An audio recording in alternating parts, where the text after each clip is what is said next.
Elara had been mute for 22 years. She had been an orphan for 10. Her worldly possessions were few: a small cabin clinging to the edge of the town of Providence, a sway-backed horse named Silas, a collection of her father's leather-bound journals, and the granite bluff that rose behind her home like a stone god. The town of Providence sat in a high mountain valley, proud and prosperous. It had a rail line, a telegraph office, and 3 churches. It believed in progress and the unimpeachable wisdom of its leading citizens. Elara was not a leading citizen. She was a ghost at the edge of their vision, a quiet girl who sold meticulously crafted wood carvings in the general store and never met anyone's eye. Her silence was mistaken for simplicity. Her solitude was mistaken for fear. They were wrong on both counts. In the spring of 1883, she began to dig. Her father had not been a simple man. He was a geologist, a man who read stone the way others read scripture. His journals were not filled with poetry, but with calculations, stress loads, thermal mass coefficients, barometric pressure charts going back decades. He had seen the valley's patterns. He understood its cycles of plenty and its cycles of brutal, world-ending cold.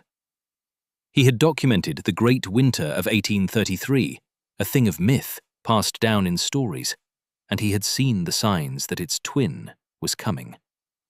Not in his lifetime, perhaps, but soon. And so he had designed a refuge. Not a house, a shelter. A place burrowed into the north-facing granite bluff, using the earth itself as an insulator. A design so simple it was revolutionary, and so ancient it had been forgotten. Elara had read the journals until the ink was a part of her.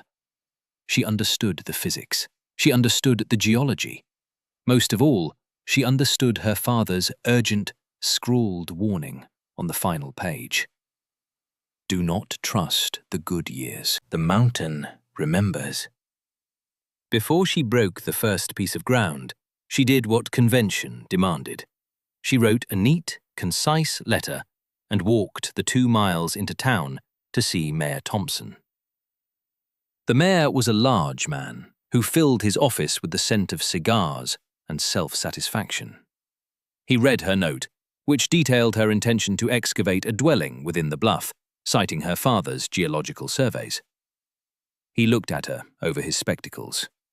He saw a skinny, silent girl in a patched dress. "My dear child," he said, his voice thick with condescending pity. "People do not live in caves. Not anymore. This is a modern town. We have sawmills. We build proper houses with clapboard and glass windows." He folded her note into a small square. He did not hand it back. "Your father was an eccentric man. A fine geologist, I'm sure, but not a practical builder.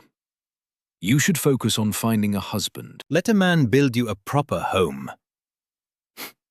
Elara simply stared at him, her face a placid mask. She gave a small, formal nod, turned, and walked out. She had not expected help. She had only sought to inform, a formality. The story was all over town by noon. "The mute girl is digging a cave!" It was a fine piece of gossip, a welcome distraction from the price of lumber and the latest sermon. Dr. Finch heard it while making his rounds. He was a man of science, a graduate of an Eastern college. He scoffed loudly at the general store. "A hole in the ground? Preposterous. It'll be a damp, dark pit, full of consumption and ague. Unsanitary. It's a tomb, not a home." The name stuck. Mr. Abernathy, the wealthiest rancher in the county, heard it while overseeing the construction of his new barn. It was a magnificent structure, 200 feet long, with a soaring gambrel roof built from expensive Oregon fir. It had a foundation of cut stone, and a revolutionary new coal-fired boiler to keep his prize-winning cattle warm through the winter. He laughed, a booming sound that made his foreman chuckle along with him. While that poor girl is digging in the dirt like a badger, I'm building the future. This barn will stand for 100 years.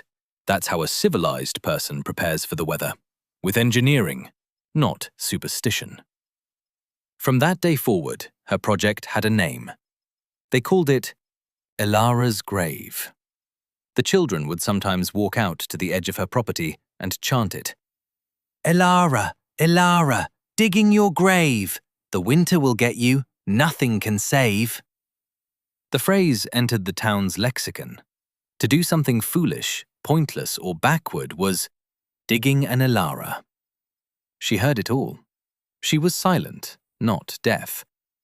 It did not matter. She had work to do.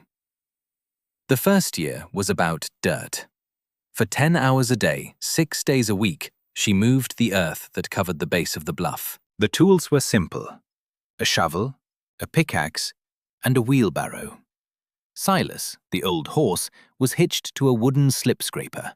He pulled, she guided, and slowly, foot by foot, the granite face was revealed. It was grueling, repetitive work. Her hands, already calloused from carving, became as tough as leather.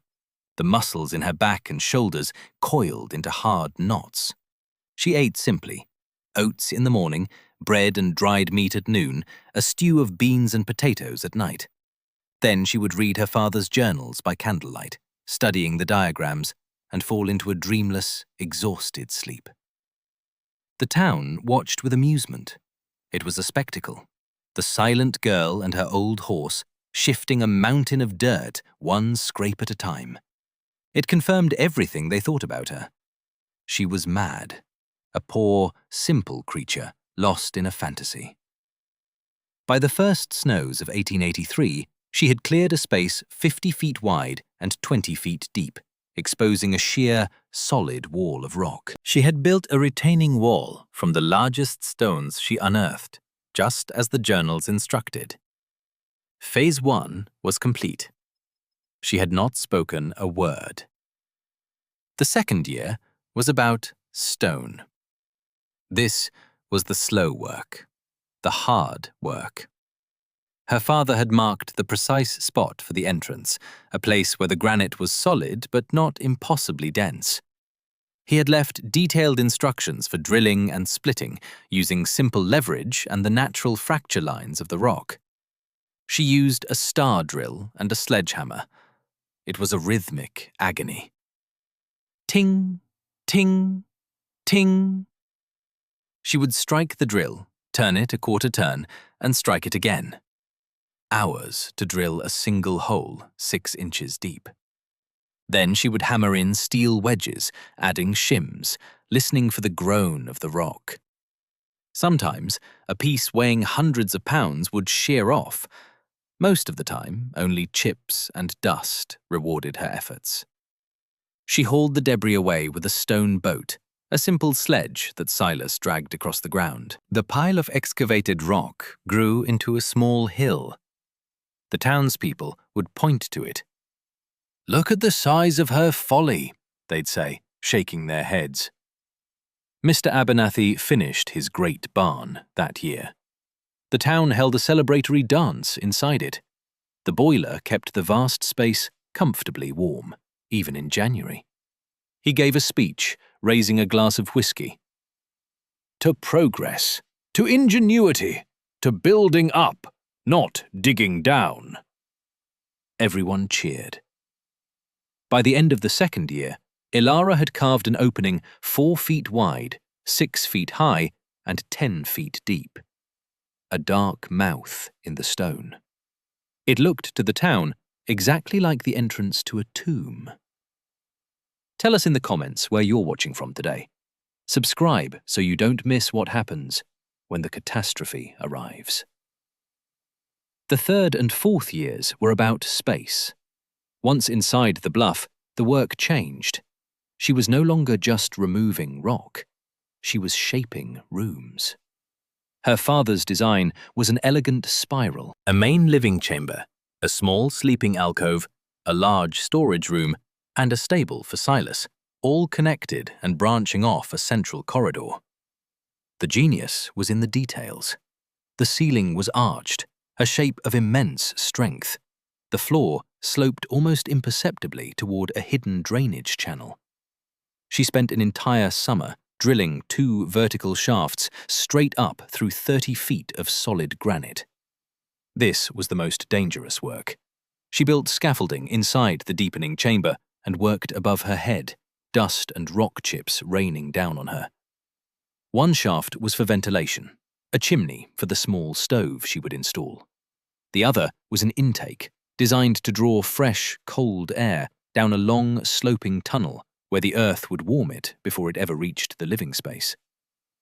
On the surface, she disguised the openings. The chimney flue was hidden in a carefully constructed pile of rocks that looked like natural scree. The intake was masked by a dense thicket of hardy mountain shrubs. To any observer, the hillside looked untouched. She worked by the light of lanterns, her world a bubble of yellow glow and the ringing sound of steel on stone. She became intimately familiar with the bluff. She knew its veins of quartz, its pockets of softer schist. She felt the deep, resonant hum of the mountain around her. It was not a dead thing. It was a vast, sleeping creature, and she was carving a safe space in its heart. During these years, the town's mockery softened into a kind of resigned acceptance. She was no longer a spectacle, but a permanent, eccentric feature of the landscape. The grave digger, some called her. Mothers would tell their children to behave, or, "The mute girl from the mountain will come get you." She paid them no mind. She was not digging for them. She was digging for the future her father had foreseen. The 5th year, the final year, was about finishing. The excavation was done. Now came the work of making the space a sanctuary. She lined the walls of the main chamber with smooth, flat stones, mortared into place. She built a small, efficient masonry stove against the driest wall, its flue pipe fitting perfectly into the chimney shaft. She spent months building the door. It was her masterpiece. A thick slab of granite, perfectly shaped, that pivoted on 2 massive iron pins set into the stone of the doorframe. Her father had designed a system of counterweights hidden within the wall that made the 1,000-pound door possible for one person to open and close. It sealed the entrance with the finality of a bank vault. While the town was busy with its own affairs, a new church steeple, a debate over grazing rights, the annual Founders' Day picnic, Ilara was stocking her larder. For 5 years, she had cultivated a large garden hidden from the road. She had planted hardy vegetables, potatoes, carrots, onions, beets, and squash. She had dried apples and berries, salted fish from the creek, and smoked venison from the deer she hunted with quiet skill. Her storeroom inside the bluff was a marvel of preservation. Bins of root vegetables buried in sand, barrels of salted water for pickling, shelves upon shelves of dried herbs, beans, and grains, cured meats hanging from the ceiling. She had enough food to last 2 people for 3 years.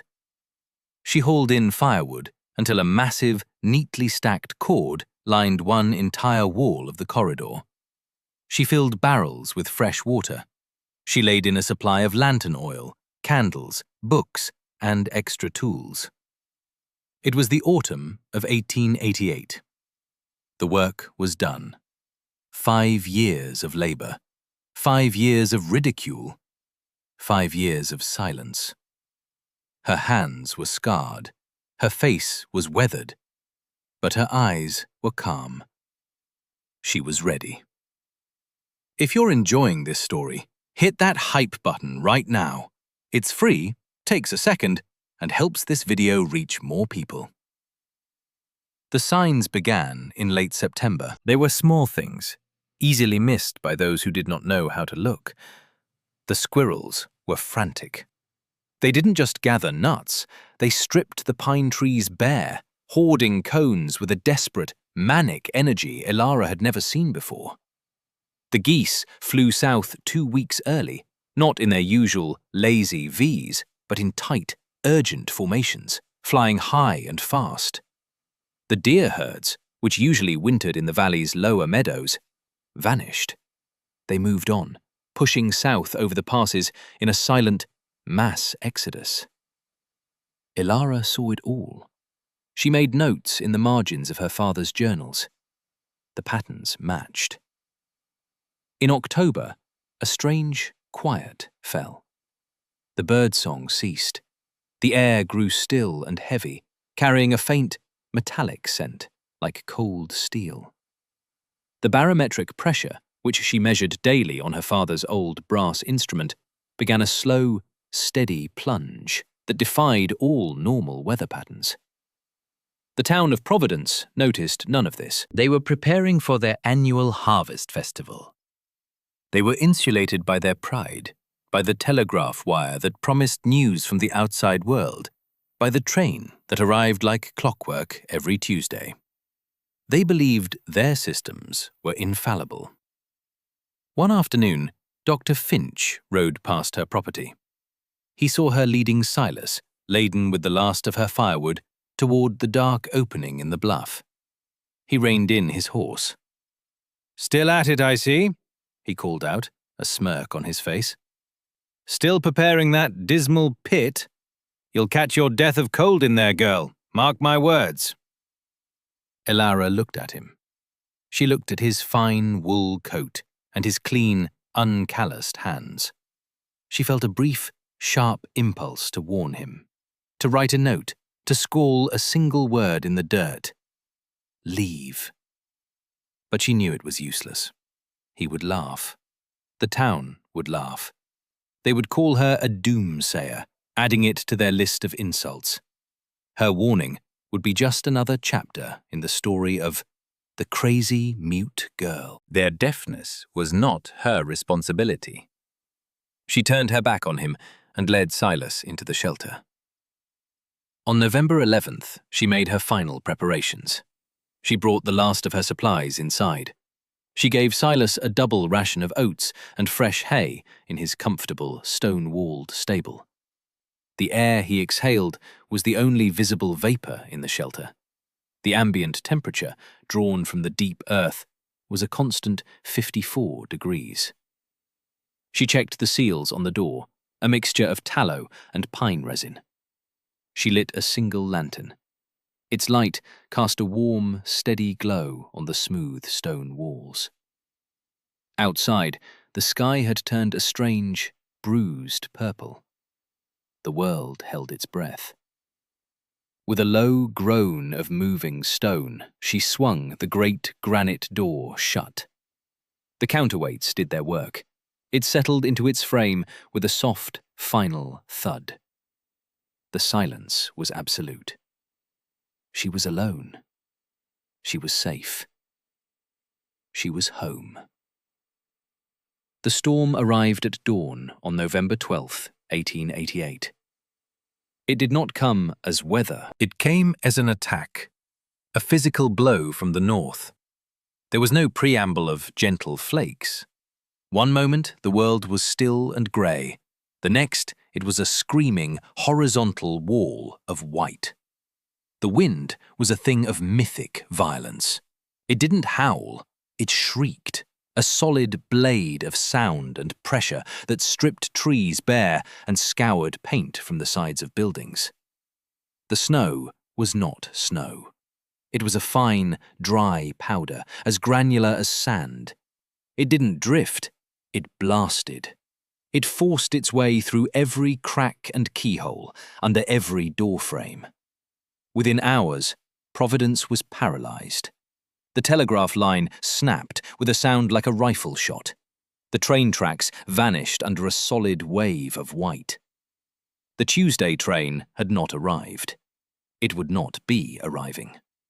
The people of Providence huddled in their proper houses. They stuffed rags around their rattling window frames. They fed their stoves and fireplaces, but the wind stole the heat as fast as they could make it. The cold was a living entity, a predator that seeped through the walls. On the second day, the failures began. Mr. Abernathy's magnificent barn, the symbol of his wealth and foresight, was the first to go. The sheer weight of the snow was more than the Oregon fir trusses could bear. With a great groaning crack that was heard even over the wind, the roof of the great barn collapsed, crushing 24 of his prize-winning cattle and his revolutionary boiler. The future he had built was a ruin. Dr. Finch's modern house, with its large glass windows facing the valley, fared no better. A gust of wind, armed with ice and debris, blew out the main parlor window. The storm entered his home. In minutes, the interior was a maelstrom of snow and freezing air. He and his family were forced to retreat to their small kitchen, huddled around the cook stove, their fine furniture and medical books buried in white. The town's water pump froze solid. The stacks of firewood in people's yards were buried under 15 feet of snow. The proud, self-sufficient town was cut off and dying. Inside the granite bluff, Elara was comfortable. The sound of the storm was a distant, muffled hum, like the memory of a seashell held to the ear. The great stone door did not rattle. The walls did not leak. The air was fresh, cycling slowly through the ingenious ventilation system. The temperature in the main chamber held at a steady 65 degrees, warmed by the small masonry stove and her own body heat. She burned only 3 small logs a day. She established a routine. She tended to Silas. She cooked her meals. She read her father's books. She worked on her wood carvings. She slept, warm and secure, in her sleeping alcove. The mountain remembered, and it had kept her safe. If the storyteller has become part of your week, consider joining the channel membership. Hit that hype button if you haven't already. For 3 weeks, the world was white. The storm never stopped. It paused, it lessened, but it never ceased. The snow piled to the rooftops. Travel was impossible. The town of Providence became a collection of isolated, freezing tombs. Families ran out of firewood. Then they began to burn their furniture. Food supplies dwindled.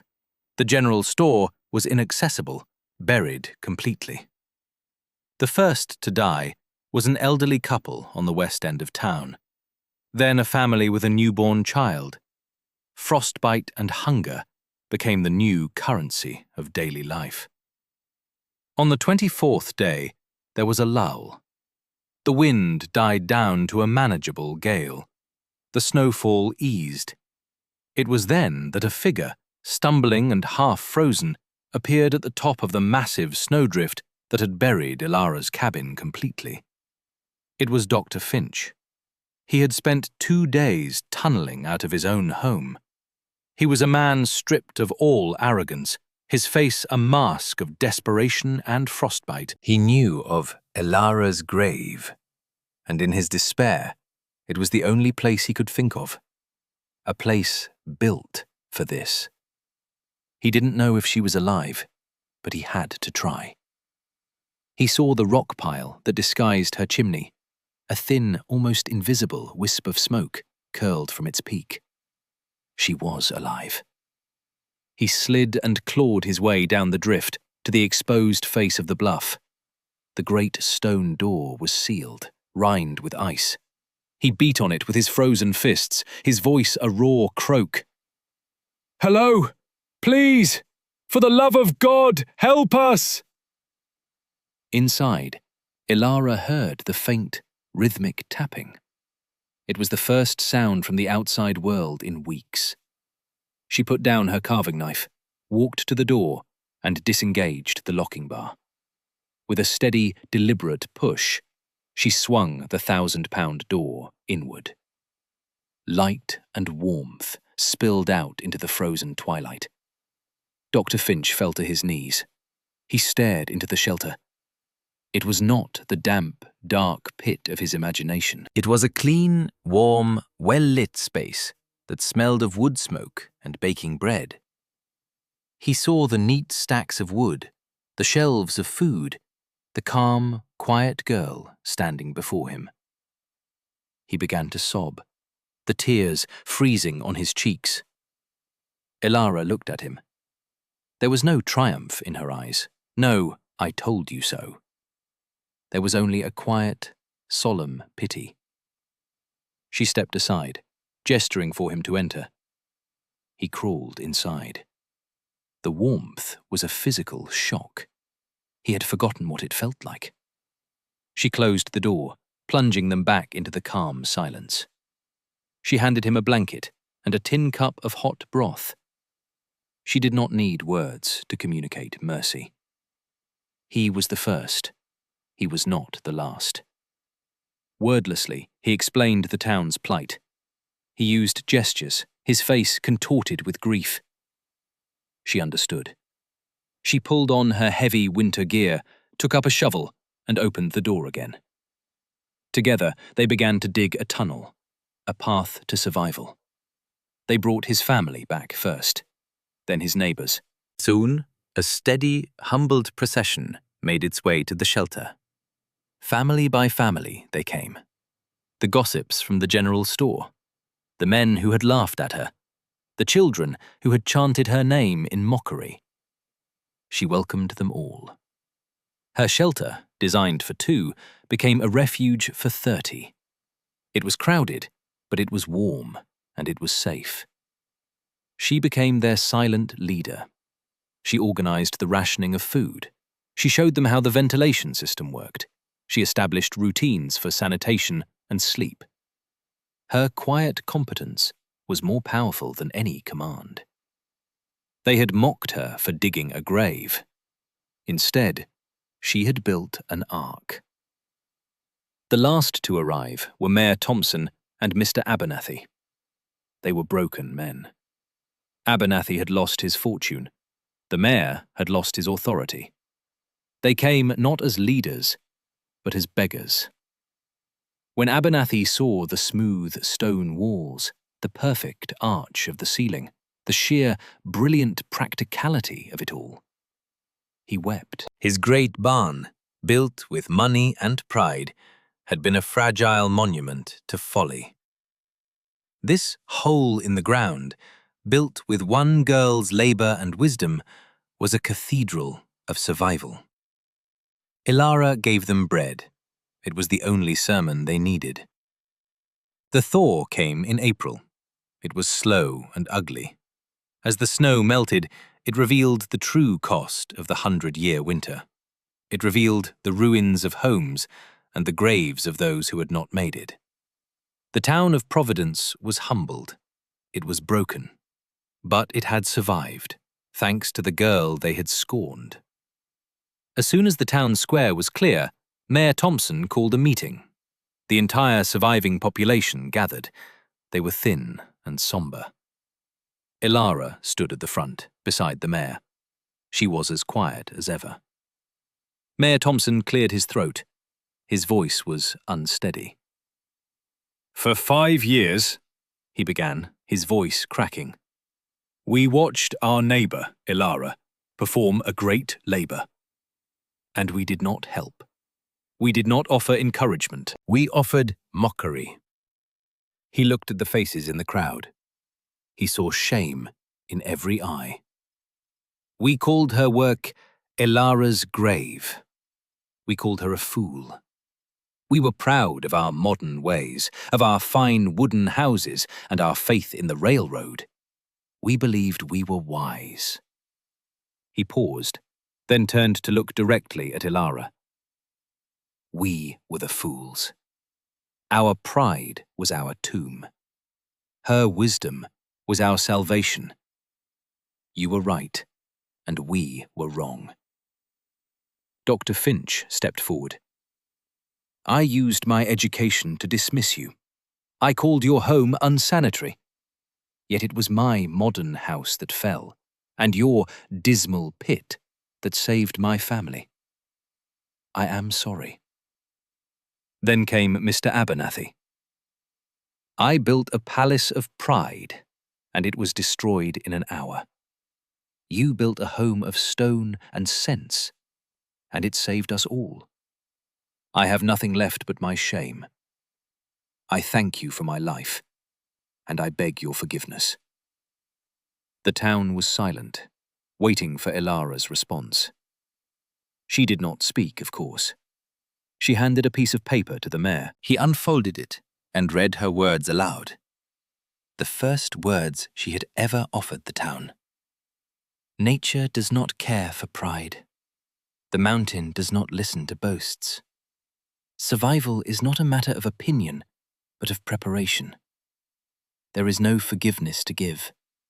There are only lessons to learn. I will teach you. And she did. The town of Providence rebuilt. But they did not rebuild as before. They rebuilt with stone and earth. They followed the principles in her father's journals. They dug into the hillsides, creating homes that were warm in the winter and cool in the summer. Homes that worked with the mountain, not against it. The phrase, digging an Ilara, was reborn. It no longer meant an act of folly. It came to mean an act of profound wisdom, of quiet foresight, of preparing for the worst with diligence and intelligence. Ilara lived for another 50 years. She never moved back into her old cabin. The shelter in the bluff was her home, and she remained there, a solitary and revered sage. She never spoke a word. She did not need to. Her actions, and the town that stood as a testament to her wisdom, spoke for her. She taught the children how to read the signs of the weather, how to preserve food, how to work with stone. She taught them the lessons of the mountain. She died peacefully in her sleep in the spring of 1938. The people of Providence did not bury her in the town cemetery. They laid her to rest in a small, quiet alcove she had carved deep inside her home, a final return to the heart of the stone that had saved them all. On the great granite door of her shelter, they placed a simple bronze plaque. It does not bear her name. It bears the lesson she taught them, a lesson for all future generations. It reads, "The earth is a good mother. Do not mock her quiet children. They remember her ways."